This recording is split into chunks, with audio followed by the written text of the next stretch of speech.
Now that I've seen the entire Friday the 13th franchise, it's time to revisit the 2009 remake that I enjoyed at the time. But does it still hold up? Maybe. Let's go.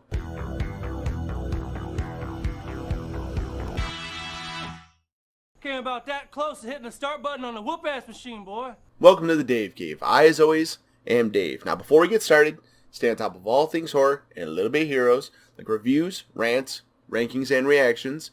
Hit that subscribe and ding the bell so you don't miss a minute. Today we're going to be talking the second of the big three to get a late 2000s reboot, and that is 2009's Friday the 13th. The Friday the 13th remake was directed by Marcus Nispel, stars Danielle Panabaker, Amanda Righetti, Jared Padalecki, and, for Jason, the ever-awesome, ever-badass Derek Mears. The remake basically smashes the first three movies together into one, although we get a couple touches from other parts in the series, which I can now pick up on now that I've finally seen all of them, but it smashes the first three together. You get one group, and then you get a secondary group of teens that basically just look to have a good time around Crystal Lake. Unfortunately, this Crystal Lake is inhabited by a much smarter, much more visceral, and a hell of a lot faster Jason Voorhees than we've had in a really long time. But before we go tooting Jason's horn a little bit too much, too early, let's just get into the good. Now, for my first entry in the good column, it's the music and the atmosphere, the way the world works and the way you feel in the world. Now, you have this abandoned Camp Crystal Lake. They nail that aesthetic perfectly. It kind of touches on, in part 2 when they find it, back in the original series, when they find Jason's shack and how that all works out. Thought they nailed that perfectly. And then they're on the lake. They nail that. They have the house, like other entries have the house that's on the lake. Perfectly. It all worked. It felt like a Friday the 13th movie. I dig that. As for the music of this movie, I like the way they use the music. And also, how they don't use the music. In that, when they're leading up to when Jason's going to show up, it's quiet. Mostly, it's quiet. You get ambient sound, you get stuff going on. There's a couple kills where there's an exception to this. But you get ambient sound, you get nothing. And then they show Jason, and it ramps up. The bass hits, the music hits, and you just get this dread feeling in you. It invites panic, and you just, holy shit. Because Jason, well, he lends to that, and we're going to get to him, but holy shit, when that music hits on, shit is going down. Obviously, it's Jason, but damn. I will say, once you notice the pattern, you see it really easily. But I like that. I enjoyed this pattern of the dead silence, because you don't know when it's going to hit. But then when it does, I loved it. I love seeing Jason on screen in this movie. Hold on. Now, for my second entry in the good column, it's the victims. I enjoy both victim groups in this movie.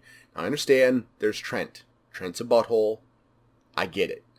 But he even fits into that group. Sure, he's the asshole friend that's too uptight and is just a big-time dick, cheats on his girlfriend. We don't like Trent. I get that. I also get why he is kind of the way he is. But he fits in that group of friends. You have good chemistry between these characters throughout the movie. I believed in both of these groups of friends in the way they intertwined. I felt it. And also it made me care about the victims when they died. I didn't want Lawrence to die. I didn't want Chewie to die. I didn't care if Trent and Bree died. But there were characters that I didn't want to see die. And then they killed Danielle Panabaker. Holy shit, did you not see that coming? But I love that. Because you care about her through the entire movie. You think she's going to be a final girl. And then she catches a machete from the back through the front. You don't see that coming, but you care about her. That's good. They did a good job with that. Now, for my last entry in the good column, it really shouldn't come as much of a surprise, but Jason Voorhees. I absolutely, without a doubt, love Jason Voorhees. I had Jason X Jason Voorhees, and I had 2009 Jason Voorhees. Since 2009, those were the only two that I had. And I loved the 2009 Jason when I first saw him. And I've loved him ever since, and that has not gone away. I love him in this movie from the first time we see him. Grown-up Jason. I don't care about kid Jason in this movie. Grown-up Jason. And Wade sees him, and you just have the sackhead. And then he just goes on that full killing spree. He's insane. He's fast. He's thumping. The added touch of the footsteps, plus his speed and just the pure cunning that he has. He sets up traps for people. He uses people as bait. He does that a couple times. It was awesome. This was a great, imposing, crazy Jason. I loved it. Derek Mears crushed Jason for what this one needed to be. There are other Jasons that did fine in their movies, and there are other Jasons that fit in the crazier ones, but what Derek Mears was supposed to do with this Jason in this movie and be a smash up of the first two, he did a great job. Holy shit, Jason in this movie. And among the touches that they give Jason in this movie, aside from things like, getting to see him problem solve, throw the canoes around, and try to figure things out, I like that the machete means something in this movie. Now, we for years have associated Jason with the machete. Michael has the mask, Jason has the mask, but he also has the machete, Freddy has the glove. These are things that are associated with these icons. In this remake, though, the machete is not just a tool. A machete is a reminder of what happened to his mother. I love that. I hadn't picked up on that on other viewings of this movie, but I love that. The machete means something. That's why he keeps coming back to it.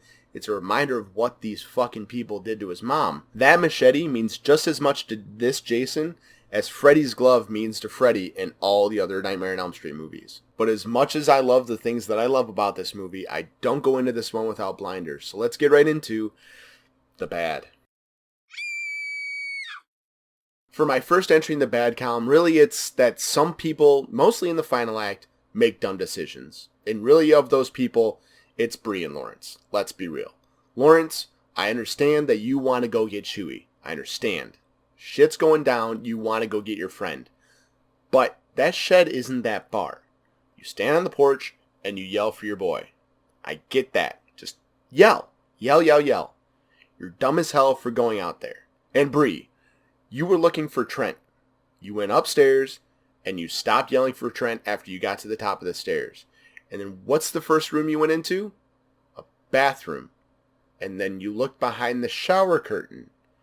One of two things. Either you thought Trent was in the bathroom, or you're going and looking for this psycho. Both of those are really, really dumb moves. Like super dumb. It didn't make sense in any way, shape, or form for you to do that. It wasn't a big upstairs.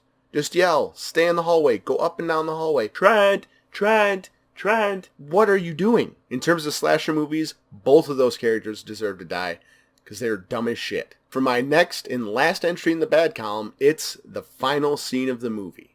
Now they've defeated Jason, he had his head all chopped up, and they push him into the lake and they throw the mask in there. Cool. Could have ended just on that shot of the mask. It was a great shot. Should have went to that, went black, or had them leave. Just go. They've done it in other Friday the 13th movies. But instead, they do the callback shot. They have Jason pop out of the dock and grab onto Whitney. I get that it's a callback. I get it. I get that it has the whole touch of Friday the 13th. I understand that. But they've already established pretty soundly in this movie that while he is human, he's resilient. But he's human. He's very much human. He's not Jason Goes to Hell Jason. He's not Jason X Jason. He's not New Blood Jason. He's not Jason Takes Manhattan Jason. He's the Jason from Part 2 and Part 3 smashed together. And that's a very human Jason. Having this extra supernatural pop-out moment doesn't fit the feel of the rest of the movie. And every time that happens, I get frustrated. It doesn't fit. There were much better endings that could have happened with this movie. And honestly, I usually turn it off before I get to that pop-out because it feels cheap and it takes away from the rest of the movie for me. And now we're moving right along. Yes, there are only 2 entries in the bad column in this one because I enjoy this movie that much. So let's get right into the stupendous, the juicy, the kills. Like with other entries in the Friday the 13th series, I love the kills in this movie. Absolutely love them, and they're an extension really of Jason. Sometimes they're quick, like with Richie, gets the machete to the face, kicked off, but then you also have build-up kills like with Amanda, where she is bait for Richie, and puts her in a sleeping bag and cooks her alive. Holy shit. But then later you also get another bait moment with Lawrence after a sweet axe throw, You get very cool kills in this movie. And you get a much smarter Jason. Like I said, he sets traps for other people. He doesn't just leave bodies for people to find, which he does leave bodies for people to find. But he has a great assortment of kills. You get a bow and arrow kill in the middle of the lake. You get a stab down through a dock. You get awesome kills in this movie. And they are very indicative of the Jason we get. So of course, because I love the Jason, I love the kills. For me, it's very hard to pick what my favorite kill is in this movie because it changes almost every time I watch it. Sometimes it changes back to a familiar one. So that's what I'm going to pick for my award for favorite kill of the movie, and that is Richie. He's running for his girlfriend Amanda. Like I said, she is trapped in a sleeping bag. She is cooking alive, and his ass gets snatched in a bear trap, which, damn, the visuals on that were awesome. I love that. And he's just there, and he's tortured, having to hear her die, and then she dies, which is super messed up. Super messed up. And the whole trap worked. Jason set that all up. And then, when Jason wants to, he just runs up, machete to the face, and then kicks him off. To me, that screamed a whole different level of brutal type Jason. Because he just smashed to the face, pulls it off. It just, every time I see that kill, like, damn, man. That is just some other level shit where it's like that Kane Hodder touch that I like so much. That anger, that rage, that I don't fucking care about you. This Jason is a perfect mashup of what I love about Jason. He's threatening, he's cunning, he's fast, he's brutal, and he doesn't give a shit about anybody that gets in his way. And he's angry about it. A raging Jason is a good Jason, and Richie gets all the brunt of that in one swing of the machete. Holy shit. Richie, you wanted to get fucked? You got fucked. And now it is time for some of my final thoughts on the 2009 remake of Friday the 13th.